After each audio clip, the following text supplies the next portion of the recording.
খুবই ইন্টারেস্টিং একটা খবর কিন্তু এই যে ফেসবুকে ছড়িয়ে পড়ছে। সেটা কি? সেটা হলো যে বাংলাদেশের 600 passport Singapore Canadian high commission তারা নাকি বাংলাদেশকে ফেরত দিয়েছে। তো এইটা আমি বুঝলাম না, এইটা নিয়ে বেশ একটা শোরগোল পড়ে গেছে। বাংলাদেশের একটা শ্রেণীর মানুষ প্রচণ্ড জালিয়াত, তাতে কোনো সন্দেহ নাই। বিগত 2-3 বছর ধরে প্রচুর জাল কাগজপত্র তৈরি করে বাংলাদেশের অনেক মানুষ কিন্তু কানাডার ভিসা পেয়ে তারা কিন্তু কানাডায় চলেও গেছে। এবং আমি নিজেও এই কানাডাতে গিয়ে সেখানে বিশেষ করে যে বাংলাদেশি অধ্যুষিত অঞ্চল, ওই যে টরন্টো শহরের যে ড্যানফোর্থ, সেখানে আমি দেখছি এমন সব লোকজন ওখানে গিয়ে হাজির হয়েছে। আমি অনেকে জিজ্ঞেস করছি, কী ব্যাপার ভাই, তুমি এই কানাডার ভিসা পাইলে কেমন? কানাডার ভিসা তো এত ইজি না। তো দেখলাম যে ওরা যেটা বললো আর কি, ওদের প্রত্যেকের কাছ থেকে 10-12-15 লক্ষ টাকা নিয়ে এক ধরনের এজেন্সি কিন্তু ভুয়া কাগজপত্রটা তৈরি করে ঠিকই তাদের ভিসা প্রসেস করে দিয়েছে। এবং ওরা দিব্যি কানাডায় গিয়ে সেখানে পলিটিক্যাল আশ্রয় নিয়েছে। এবং বলা বাহুল্য সেটাও কিন্তু ভুয়া। এই যে পলিটিক্যাল আশ্রয় এই যে কানাডাতে গিয়ে নিল, তারা কি বাংলাদেশে তাদের জীবন কি বিপন্ন ছিল নাকি? মোটেও না, কমপ্লিটলি কোনো, বরং ওরা আরও অন্য মানুষের জীবন বিপন্ন করে তুলছিল।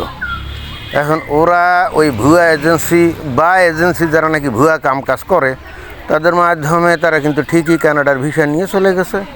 এখন কানাডার গভর্নমেন্ট তো আস্তে আস্তে বিষয়টা জানতে পেরেছে এবং একটা পর্যায়ে এখন কিন্তু আর ভিসা দেয় না।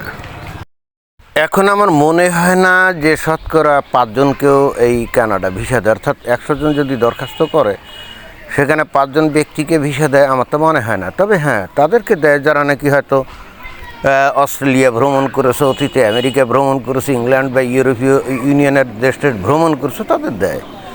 কিন্তু একেবারে শুধুমাত্র ভারত ভ্রমণ করেছে, সিঙ্গাপুর থাইল্যান্ড ভ্রমণ করেছে, এই কিসিমের লোকজনকে এই কানাডা এখন ভিসা দেয় আমার তো মনে হয় না। অন্তত সাম্প্রতিককালে আমার জানাশোনা লোকের মধ্য থেকে কেউ ভিসা টিসা পেয়েছে আমি দেখি নাই, যদিও তারা অনেক চেষ্টা করছে আমি দেখছি।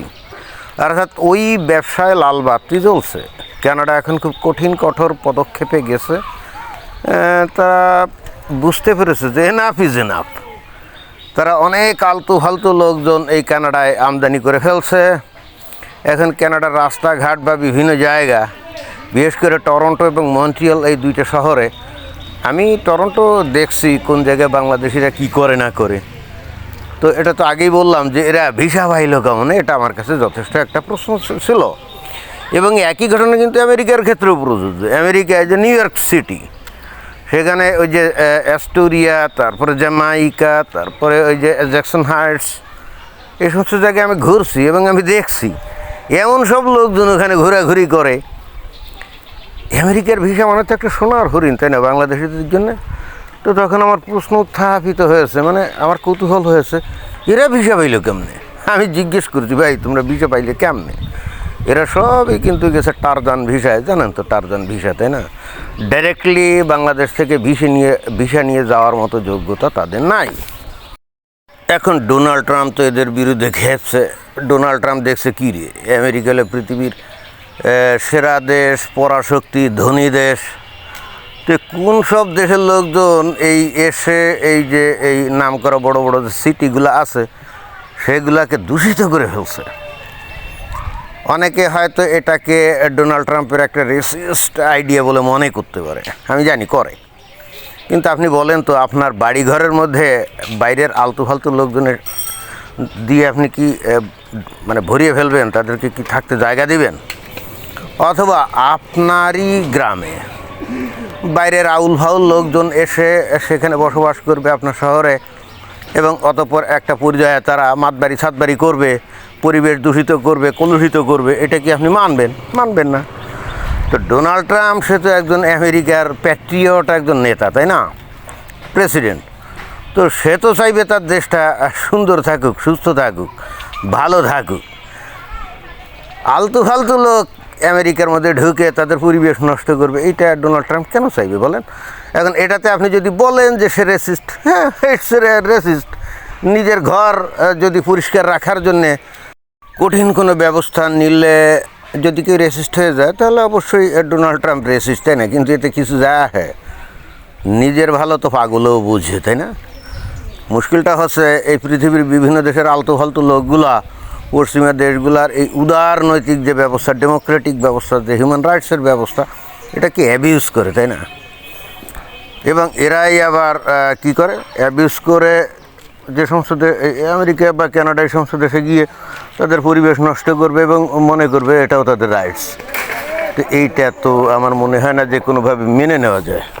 নিজেদের ধর্মীয় এবং ব্যক্তিগত আদর্শ এবং খাসলত দিয়ে তাদের নিজেদের দেশকে ধ্বংস করে, সমাজকে ধ্বংস করে অতঃপর তারা ভালো জীবনযাপনের জন্য এই ইউরোপ, আমেরিকা, কানাডা, অস্ট্রেলিয়া ইত্যাদি দেশে আসবে এবং এখানেও কিন্তু ওই যে আদর্শ আর যে খাসলত দিয়ে তাদের ধ্বংস করছিল সেটাই এখানে ইমপ্লিমেন্ট করে এই পশ্চিমা দেশের সমাজটাকে ধ্বংস করার জন্য এরা পায়তারা করে।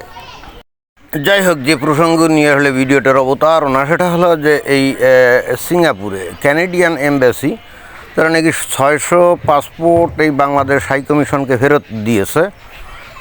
কারণ এই 600 অ্যাপ্লিক্যান্ট তারা নাকি ভুয়া কাগজপত্র দিয়ে তারা নাকি ভিসার কাগজপত্র জমা দিয়েছে। এটা কিন্তু আমার ঠিক বোধগম্য হলো না, কারণ বাংলাদেশি যারা পাসপোর্ট হোল্ডার তারা তো বেসিক্যালি অনলাইনে ভিসার দরখাস্ত করে। কানাডার সিস্টেমটা হলো আপনি আপনার পাসপোর্টের স্ক্যান কপি, আপনার বিভিন্ন দলিল দস্তাবেজের স্ক্যান কপি এগুলা দিয়ে এখানে ওই আইআরসিসি তো কানাডার যে ওই রিফিউজি অ্যান্ড সিটিজেন যে ইমিগ্রেশন যে ডিপার্টমেন্ট আছে সেখানে আপনি ভিসা দরখাস্ত করবেন অনলাইনে, এবং অনলাইনের মধ্য দিয়ে আপনি সেখানে ওই যে ভিসা ফিও আপনি সেখানে পেমেন্ট করবেন এবং অতঃপর আপনাকে একটা বায়োমেট্রিক দেওয়ার জন্য একটা সেন্টারে ডাকে, ওই যে ভিএফএস গ্লোবাল।